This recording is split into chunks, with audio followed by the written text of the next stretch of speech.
Welcome to Distorted Opinions. I'm Kayla, and I am joined by Matt and Ted for this episode. And guys, the three of us actually went to an event together. We actually left the house. First time in person. Outrageous. In over a year and a half. Like, it was great. In the wild. Distorted Opinions was out in the wild. We went to the... Jesus, I was going to say Van Halen, but that's not it. What? No, Guns N' Roses. Yeah, Wolfgang Van Halen was there. Yes. But we went to the Guns N' Roses show at Fenway Park in Boston. By the time this drops, it'll have been a couple of weeks ago. Yeah, something like that. And so today we thought we'd talk about that concert a little bit and share our thoughts on it. And Ted fortunately kept track of the set list for that show because I didn't. Well, I mean, I was just, general, keeping track of songs in case, we were going to do the review, be able to reference songs because in the moment you're not remembering anything. But on the other hand, Kayla, you did film a number of the songs anyway, which dual purpose. But yeah, no, definitely made some notes as we were going through and enjoying the concert. So I do have some added comments and just the general number of instruments that were rotated through during a particular set. Really interesting to note. So figured this would be a good recap and talk about some of the funny experiences that we had. And good times.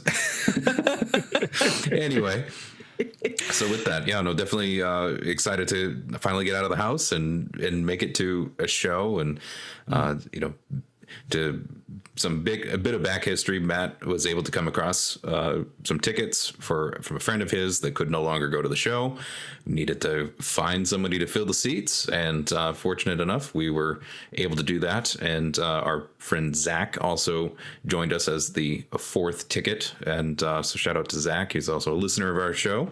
Indeed. And it was a good time. And so as we mentioned and alluded to, Wolfgang Van Halen's band was the opener, and I haven't heard any of his stuff whatsoever. So that was my first experience listening to any of it.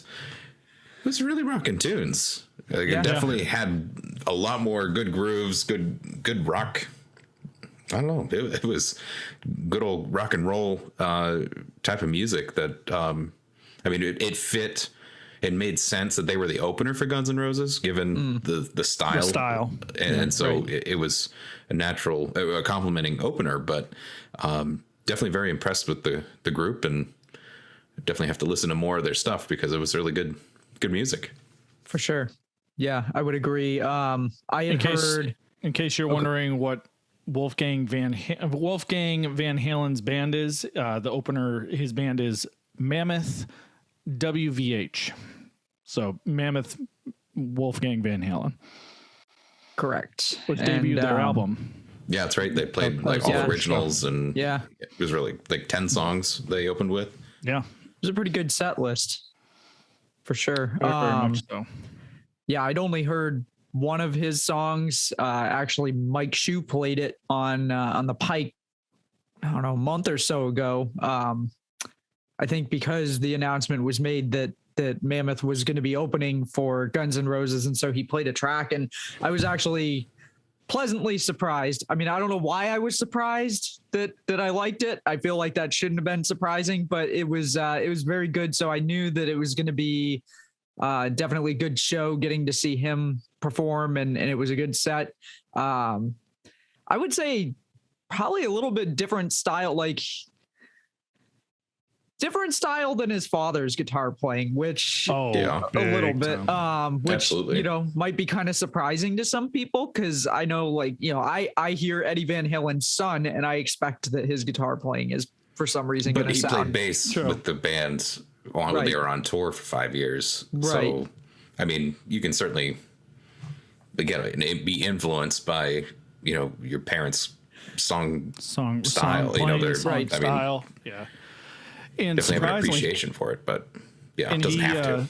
He played guitar for this band, so you know, that was also another surprise. We would think that, you know, Wolfgang being the front man would be kind of doing one of these Sting moves where he's playing bass and singing, but no, he was actually playing guitar, and, you know, I have to give him credit. He's damn good guitarist and whatnot. You know, it's for sure. Trying to look at some songs right now that they sent. One of them was "Don't Back Down." Then they also had a song called "Distance."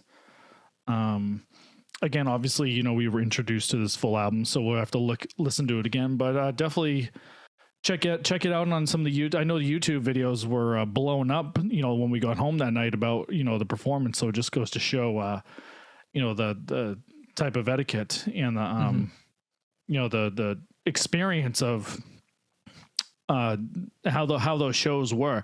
And I think it's also a little bit of, you know, everyone's getting back into the groove. Everyone's like happy now that they could go to concerts. I mean, when we were there, I don't know, some random dude was like, hey, and threw his beer up and was like, hey, cheers, and did the rock symbol and stuff. And we're just like, yeah, oh, the okay, classic cool. concert experience once again. So, but definitely felt good to, you know, go to that concert or whatnot. So, you know, shout out to Mike, you know, who I served with and whatnot, you know, great guy. And again, thanks for, you know, providing those tickets. Definitely had a great time. Yeah. One other thing to comment that I thought was a little funny and obvious, it makes sense. Wolfgang, after one or two songs, just winds up just announcing, he's like, this is the first time we've ever played in a baseball stadium. Yeah. But it's kind of awesome. Yeah. I was like, well, yeah, I guess when else would you have a chance to play in a major stadium? Right. And of all stadiums, Fenway, you know, just a historical baseball field. Well, and I will say, and maybe we save it to the end, but speaking of Fenway as a concert location, and where we were in the grandstands and having that concrete wall right behind us, not the best acoustics for a concert because it wasn't designed to be a venue for concerts. Right. So as much as the music was great, it was a great show, and we'll get into the Guns N' Roses piece obviously in a second, but Fenway as a venue, no bad seat. You're not far away from the stage, which is a great thing. I mean, even at a baseball game, there's no bad seat in Fenway. However, sound-wise, could be better, especially for a concert hall where it actually has the acoustics built in the room. You won't get all this extra bounce-back noise just for that. But still a good experience. For those that are listening to our podcast and did go to that show and was not in the grandstands, but maybe on the floor, reach out to us and let us know what your thoughts were on the sound. Maybe it could be different because, again, you know, like Ted was mentioning, we had walls and kind of, you know, a roof. So the acoustics were just bouncing everywhere. But on the floor and even in the pits, the standing open area air in the field, yeah, it's all open air. So who knows? But if you were there, let us know. Reach out to us. You know, send us an email or even just voicemail or whatnot. We haven't had any voicemails lately, but yes, let us know. Yeah, I'm sure that experience might be a little bit different and or better audio-wise for that reason. Exactly. 100%. Right. I thought it was just me because I mean, I don't know if you guys, Ted, you maybe had noticed this because you leaned over to talk to me a couple times, but I wear earplugs every time I go to a show. Doesn't matter the size. I also wear earplugs to our jam sessions, and I have no idea how you guys still have your hearing just be after deaf for like 6 hours. You'll be fine. Sometimes say what? What? What? I mean, I have a touch of tinnitus just from the years that I did go to shows and play without wearing earplugs. So I always wear earplugs. I have earplugs I bought that are specifically meant to be worn. They're for musicians. They filter out enough of the noise that it won't do permanent damage to your ears, but you can still hear the show. So I thought the audio was just that I had earplugs and it was a little bit muffly, but it seems like maybe that's not the case. And I did a couple times take out my earplug to be like, is it the earplugs or is it just that the audio sounds super bouncing muffled right off here? the wall, right behind our heads? So it was just immediately right back at you. Okay. Yeah, I would agree. Fenway, cool venue for a concert, but definitely not intended to be used in that way. So yeah, I would definitely be curious to know what somebody who was elsewhere in the stands or on the ground thought of the audio. Because when we saw them, or Matt anyway, when we saw them at Gillette 5 years ago, Yes. Guns N' Roses in particular, that is a very different, more of a bowl style venue, and I thought the sound was better at Gillette. Oh, yeah, it was clear. Yeah. Well, and because they were in one end zone, and then everyone's seats around, they were able to angle, but there's no weird bouncing of sound. I don't know. It all splays up into the air, so I thought the sound quality was a little bit better at Gillette than it was, or a bit better than Fenway. It's kind of designed a little more for that than Fenway is. Fenway, I don't think, was ever really intended to be it's a bunch of straight lines. Right. Yeah. It's all about promotion, though. Hey, let's have a concert at Fenway Park. All right, sure. I'll throw it up. I mean, they've been doing it for a while now, but I guess I think Billy Joel actually played there the next night. Yeah, was it the next night? Yeah, there was like 4 concerts in a row. Wow. So that Guns N' Roses was the first one, and then they had 3 more Wednesday, Thursday, Friday. Right. But yeah, you never really think about it from a band's perspective, though, that it's like, oh, we've never played in a baseball park before. Yeah, but like the best baseball park, though. Right. I mean, you got to do. I mean, historical. Feather in the cap. Yeah. Right. So might as well. Anyway, great. But now we have to get to Guns N' Roses because it's the whole point of us going. Let's say this for an introduction, okay? Ladies and gentlemen of Distorted Opinions listeners out there, okay?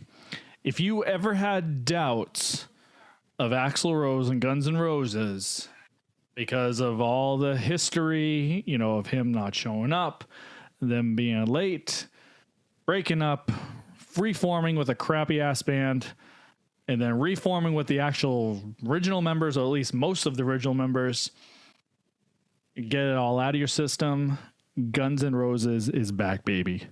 This is the Guns N' Roses that we were introduced to back in the 80s, in the 90s.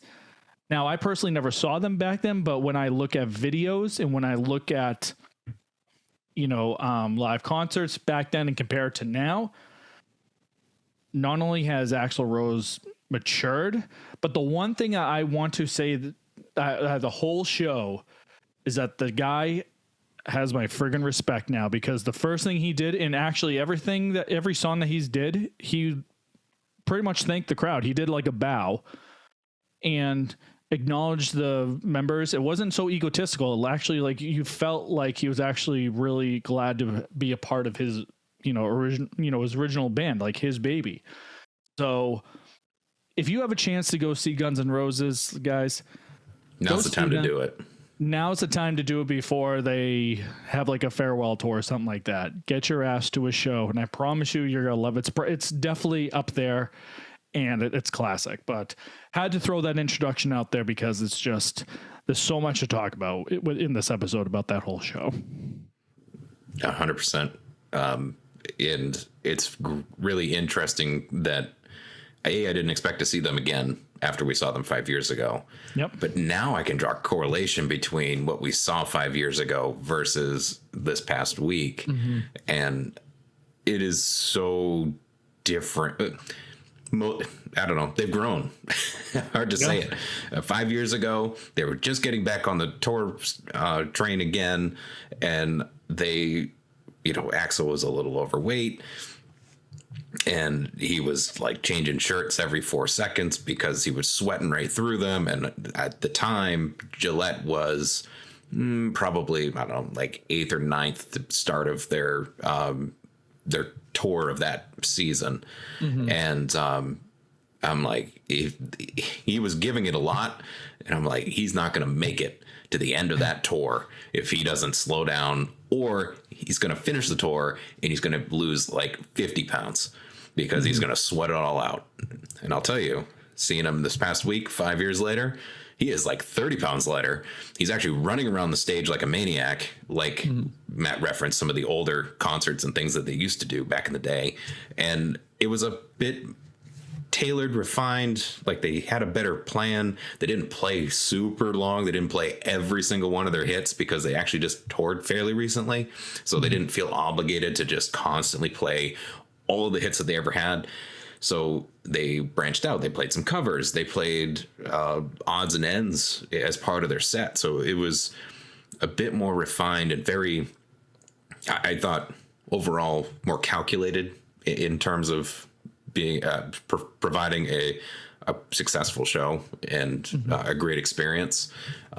Because the first one they just played for almost 4 hours, and there was everything they had, and they left it on the stage. And to have the stamina for their tour schedule that they have this year, they're going into it a lot smarter to maintain all these shows every single night, because I think they burned themselves out 5 years ago, and they're like, we need to do better.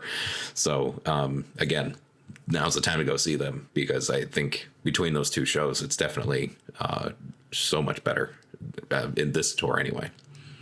Well, and I'm sure there's also the aspect of nobody has really toured in about a year. So I feel like a lot of bands, including Guns N' Roses, are probably needing to kind of get back into the swing of being in a tour schedule and playing live and playing probably even in the same venue together. Cause I'm sure a lot of bands probably didn't even get in a room together for a long time over the last year. So, I'm sure that probably played a part too, but I didn't go to the show you guys went to a few years ago, so I don't really have that comparison, but I had heard the stories about that first round of the tour. And I know one of the stipulations on that initial tour that I thought I heard was that they all signed a contract saying that nobody was going to get paid until everybody completed the tour, which was kind of like all right, everybody better get along and do this now, because we're not going to get money. So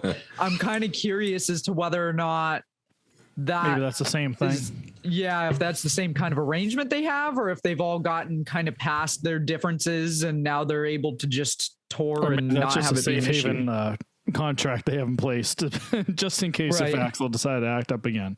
I mean, I feel like there needs to be some sort of liability for if you get whacked in the head by Axl's mic stand. He was throwing that thing around, that thing across the stage, and it didn't look like it was light either. It would go flying, and it would be like, holy crap, I hope nobody was standing over there.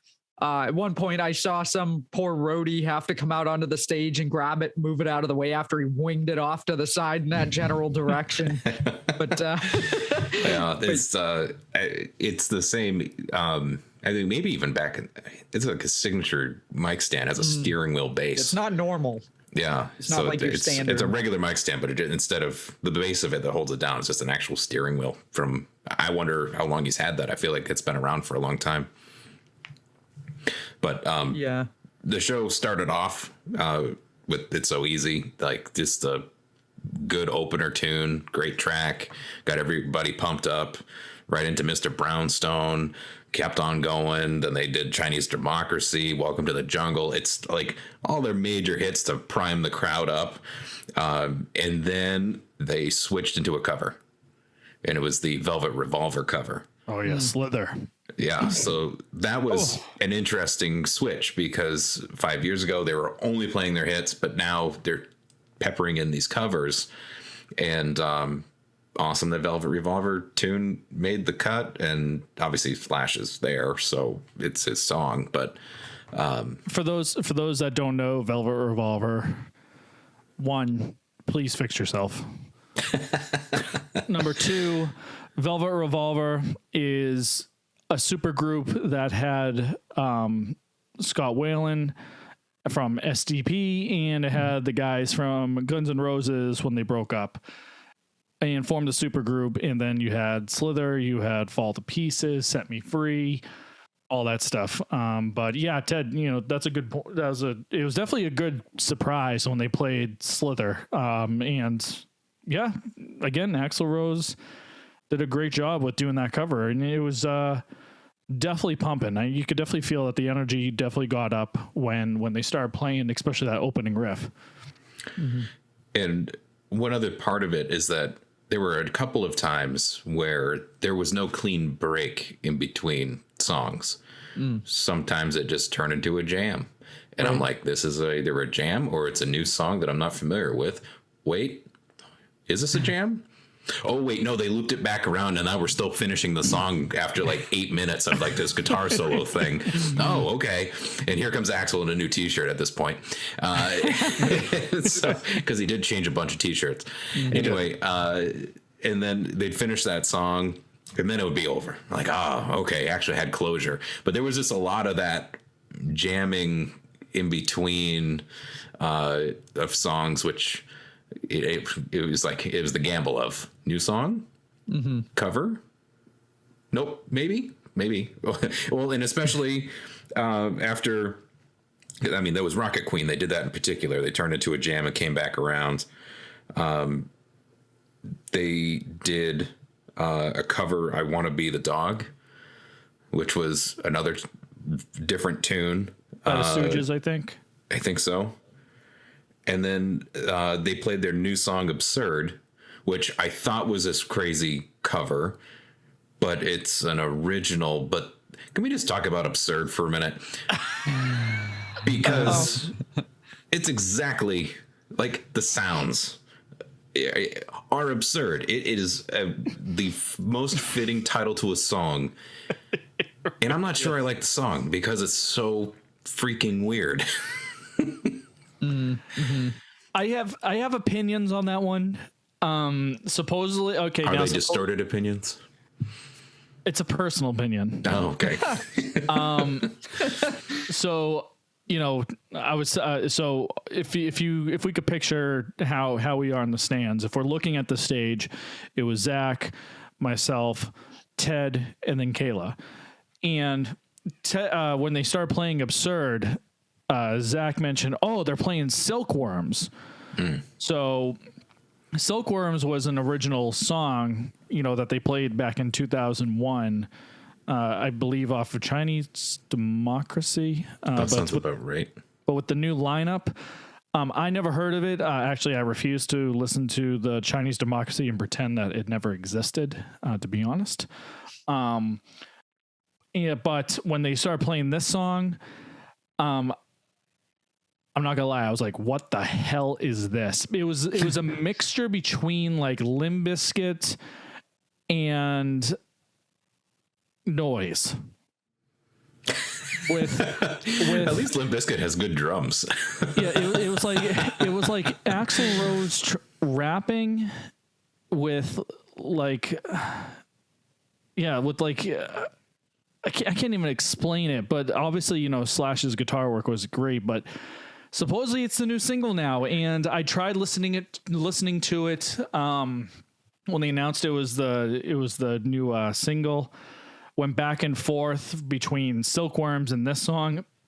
I think Silkworms is it the same or are they very close but different? No, I want to say it's like 90% the same. The only difference is that the chorus in Silkworms it's obviously there's a lot more words, and it's better than just saying absurd. Yes, that's what you're hearing. That's a great hook. Yeah, so I'm just like, and I mean, I don't know. It's like it didn't have. I felt like it wasn't really Guns N' Roses. I felt like it was just a cold another band. Like, and yeah, it's not their style. It wasn't. It's not their style. And I mean, Axl Rose kind of opening up a song with, and Kayla, you might have to bleep this out or whatnot, but like, all you crazy motherfuckers, absurd, absurd. Here comes the DMCA. They're going to start blocking that for that perfect rendition. But the thing is that the chorus, I'm sorry, the verse it's just repeated the same thing. It's just verse and chorus, verse and chorus, verse and chorus. Okay, then a little breakdown, solo. Then it shifts gears. It like has a whole nother like vibe to it where it's like almost like acoustic-ish. And then it goes right back into the verse, which, surprise, it's the exact same friggin' verse from verse 1 to verse 2, and then goes right into absurd. So it's so lazy in that sense. It's what I feel is a rushed component to a song. The point of creating art in music, okay, is to at least have different types of elements. I mean, anyone could go ahead and friggin' repeat the exact same thing over and over again. Okay. That's why we have techno. Okay. That's why we have other things out there. Okay. That anyone could go ahead and put on shuffle. But I don't know. It's not really my favorite. I'm not gonna lie. Well, I feel like all their other songs are done at such a higher level that this one stands out as being lazy amongst the rest of them. And the fact that this is where they are promoting this new song, kind of feel like they could have done better because the quality of everything else they've already put out is already on a different level than what this song is. So I think that's probably where we're having a problem with it. True. So Loudwire did a compilation of reactions from Guns N' Roses fans. And here's one on Twitter that somebody says, gotta hand it to Guns N' Roses. It takes balls to record, listen to, and still release a song that bad to the public. Complete and utter shite. There's a lot of that sort of thing here in this compilation. New Guns N' Roses track Absurd. Not sure about it at all. New song is brutal. Yeah. It's called Absurd and it's actually totally absurd. If someone told me back in 99 that Axl, Slash, and Duff would reunite in 2016 and that their first release would be in 2020 and the song would be a reworked version of Silkworms, I would have laughed my ass off over how absurd the statement was. Absurd. So yeah, a lot of people not a fan is what I'm gathering from this compilation. It's the Saint Anger of Guns N' Roses. It really is. That's true. That's true. Every major band has one. Who knows what else is going to come with it? Because that's just a single. There could be a whole album of songs that coming. And you know what, Kayla, that's true. Because when Velvet Revolver first came out and they had that promotional song for, I believe it was for the Hulk, not the Incredible Hulk with Edward Norton, but like the Hulk, where it's like pretty much like non-existent. They had the song Set Me Free. And I was like, oh, okay, it's, again, kind of had different vibes. I was like, oh, is this STP? It doesn't really sound like Guns N' Roses, but okay, make it work. And then later on down in life, I heard, Slither, and I was like, wow, this is pretty badass. Then Fall to Pieces, fell in love with it. So who knows? I mean, maybe we're crossing fingers that maybe it's just a bad single that they put out. Okay, because I don't know, maybe that was the only thing that they had available. But cross fingers that maybe it's kind of one of those Velvet Revolver. Think about this. We've spent 10 minutes talking about it. Yep. Cool. Just saying. It's working. That is. Any press is good press. So. That's true. That's true. I mean, it works in every facet of it. For sure. But yeah, either way, that one was... certainly stood out as being unique. And then, so they played, I don't know, a lot of songs. 5, 6, 7, 8, 9, 10, 11, 12. 13. They played 19 songs before they did the introductions around the group. And introduced, all the members, their keyboard player, which I thought might have been the same keyboard player they had from the tour 5 years ago. They did. It is. I'm looking at the picture right now. It's actually the same drummer too. No, same drummer too. Nice. Yep. So, I mean, same lineup as what we saw 5 years ago, but 19 songs, and then they did a blues riff type of jam, which was a really neat mix-up. Yes. I was actually just about to mention that there was one point where they did a blues jam and just I It was mean, awesome. you get Slash going on guitar, and especially in a simple blues progression where everyone just anticipates. You've heard it a million different directions, but everyone knows the cadence, and then just give Slash room to run. Oof, that was nice. The guy was can we- on a triathlon on the friggin' neck. Yeah. Yeah. Can we talk for a moment about how every time I decided I was going to do video of one of the guitar solos, Matt's buddy to his left decided he needed to get up and get a beer or go use the bathroom or something and walk by. And then at one Not the point, guy that you're going to talk recording- about. Okay. Yeah, we'll talk about him first. He walks by and he's like, "Hey!" And Like right in your lens. Yeah, if I go look for the clip, it's pretty hilarious because you can hear him shouting. You can also hear you two going off. And another person from that group just screaming woo over and the over. music, we can hear the two of you in Yeah. the videos. So it was this gentleman screaming woo in a almost Ric Flair type of style. It was awesome. And then Matt repeated that as an echo, which set that original, the guy that was doing it off. And then the two of them went into a woo battle. And then Zach chimed in, I chimed in. And so there's lots of footage. And it occurred in particular during Sweet Child of Mine, which is hilarious. That all those recordings, everyone that's like filming with their phone, watching the show, has us screaming. Over the top. And shout out to Woo Guy. I don't know his name, but he was really fun. Woo guy. Woo guy. So yeah, though that was definitely a good one. Because after the blues riff, Sweet Child of Mine, right in November Rain, Axl plays the piano part for that. They bring a piano on stage for him to play. Knocking on Heaven's Door, Night Train, and then lights go down. It's like, oh, encore time. And at this point, it's like 10 past 10. Yeah. And I'm like, well, normal concerts go to 11. There's got to be a bunch of songs, a couple more. I mean, they obviously were filling with covers. They have a larger collection to pull from for the crowd. And they come back out. Paradise City, crowd goes wild. Thank you, good night. Bow. Everyone comes on the front of the stage, bows to the audience, lights come on, and that was it. I was like, only one song for an encore. You had me prepped for another hour. I thought there was going to be more. Music.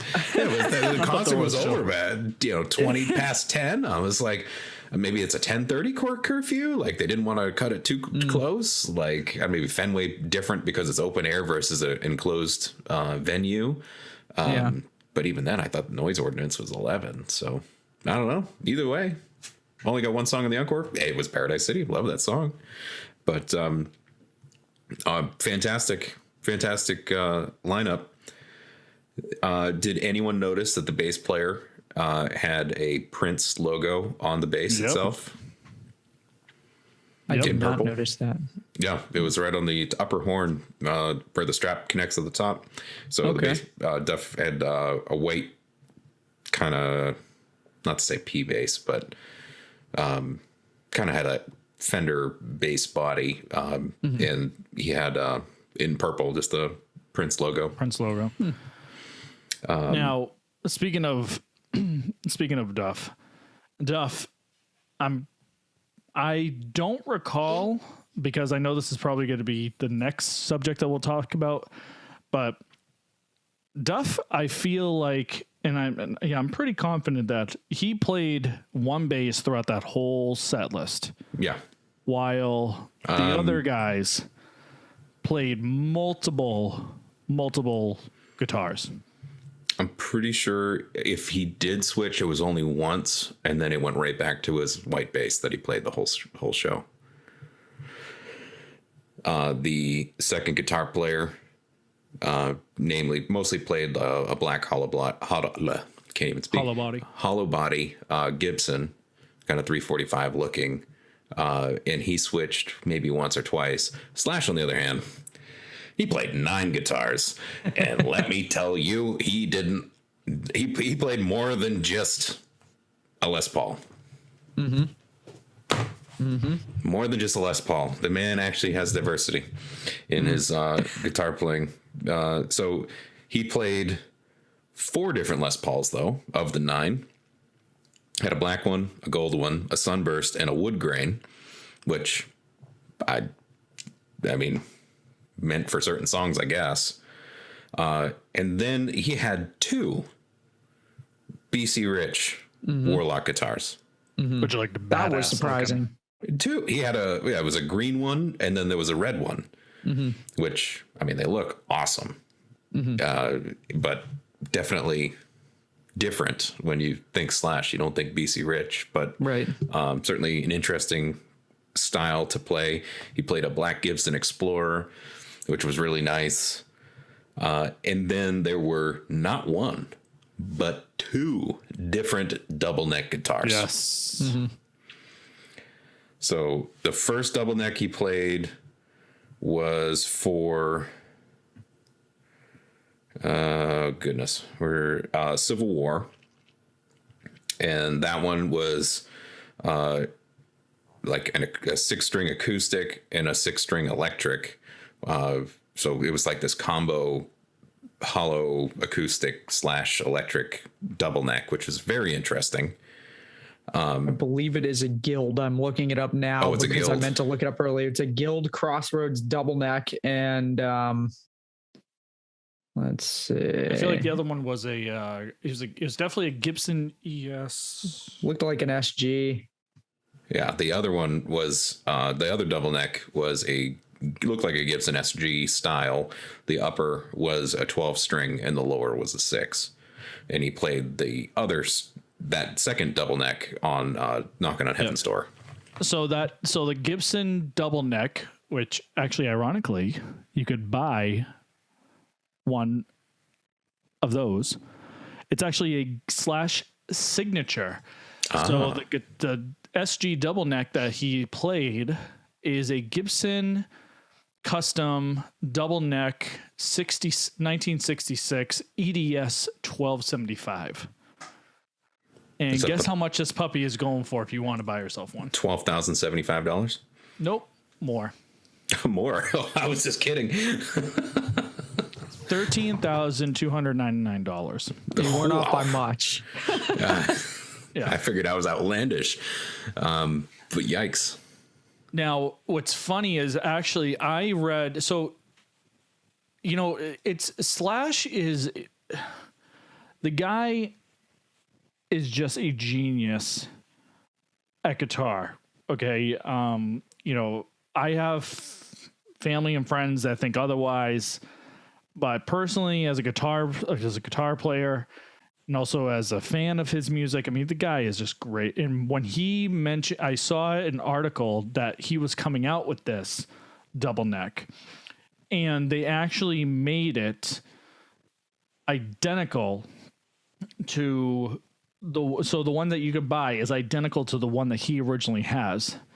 That makes sense. It's the age faded. If you were to go on to Guitar Center right now, we're not sponsored by them, by the way, and look up Gibson custom / double neck SG electric guitar aged ebony. It's a beautiful, beautiful guitar. But the way that he made that that puppy scream on that show is just, whoo. Yeah, that was really, really impressive. It made everyone feel funny, like climbing the ropes in gym class. To each their own, but it wasn't the reference I was going to make. But that's a Wayne's World reference. No, I know. No, definitely it was cool to see not 1 but 2 double necks and used in 2 very different ways, and obviously for 2 different purposes. One being 12, one an acoustic. Both have electric second necks, 6s. But yeah, no, very, very neat, and it was kind of fun. You're like, oh, he's got a new one. Taking notes. But no, seriously though, that's the end of my notes. That's as far as I got. Amazing. But yeah, no, definitely a fantastic show. Definitely really appreciate the opportunity to see them again, second time. And, maybe 5 more years they'll come back around again. But I feel like they're there's plenty of bands in that age bracket, if you will, that are still touring and still going around. But eventually, I think like Slayer been around forever, and then they finally called it, all right, this is our last tour.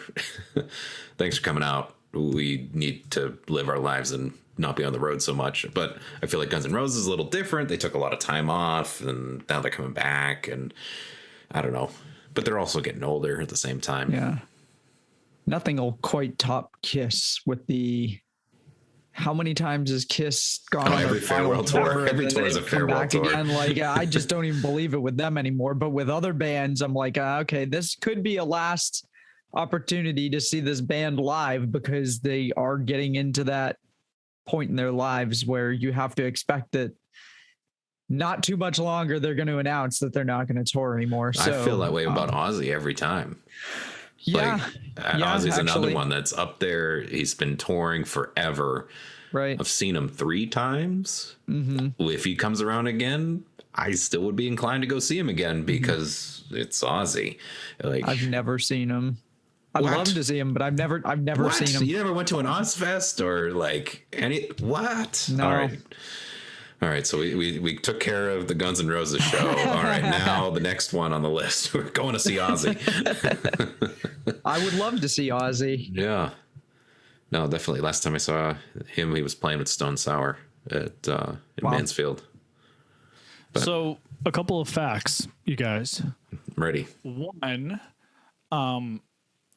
for those that are curious to see, or maybe have questioned, hey, you guys are talking about, Guns N' Roses, but who's the actual lineup, because they went through so many members. The current members that we saw, both back in 2000, what you said, 2017? 2016? 16, I think. 2016, and now is obviously Axl Rose, Duff McKagan, Slash, Dizzy Reed, Richard Fortus, which is the second guitar player, Frank Ferrier is the drummer, and Melissa Reese, who was the female member in the band. But another fact is, a few episodes ago we talked about, and actually I think it was even our first episode too, where we talked about guitars. We talked about, there's all different variations. Do you buy a real one? Do you buy a cheap one? Do you buy a real one, a fake one? Do you buy a expensive one or a cheap one? But a note that Slash is known for his Gibson Les Pauls. He was quoted. Yep. I got this one because it was a Slash guitar, and it's an Epiphone. Slash has admitted that one of his Gibson Les Pauls is a replica. It's not a real one. And he said that is his favorite guitar that he plays, and he still brings it onto the road. So you would think, well, wait a minute. This guy's badass. He's like signed by Gibson. He's signed by Epiphone. Owns like 50 Les Pauls. Owns probably even more. What do you mean to tell me this guy owns a fake? And he actually stated that it says right here, despite the fact that Slash's favorite Les Paul was a replica, his influence on sales of real Gibson's guitars were so great that Gibson welcomed him as an endorser, and in 2010 introduced a replica of his replica as a Slash for Appetite Destruction Les Paul. So Gibson made a replica of a replica that Slash played. So Gibson made a fake Gibson Les Paul. A Fibson. A Fibson, or Chibson, as they say. Chibson. But I just found that ironic, because it just goes to show that, listen, even great musicians out there, if you know how to play, it doesn't matter what what you buy, what you use. Okay, you could go to Walmart and get a $100 electric guitar, and if you know how to play and you know how to solo and know the chords and everything, it's gonna make no difference between that $100 and $10,000 guitar. Well, within reason. But yeah, I know what you're saying. It's the playability. Playability. I mean, the pickups and all that stuff is gonna be a different story. But in a nutshell, if you know how to play, you know how to play. But Slash, he owns, and he even said his favorite Les Paul is a fake. So, ladies and gentlemen out there, if you're a musician and you have a replica of a guitar, don't feel bad. Okay? Slash has one. We're all a part of that. Those are my 2 facts. I love it. All right. So I don't if I know feel Ted, like you said you were at the end of your notes. Yeah, my notes I are, don't know if we want to tapped.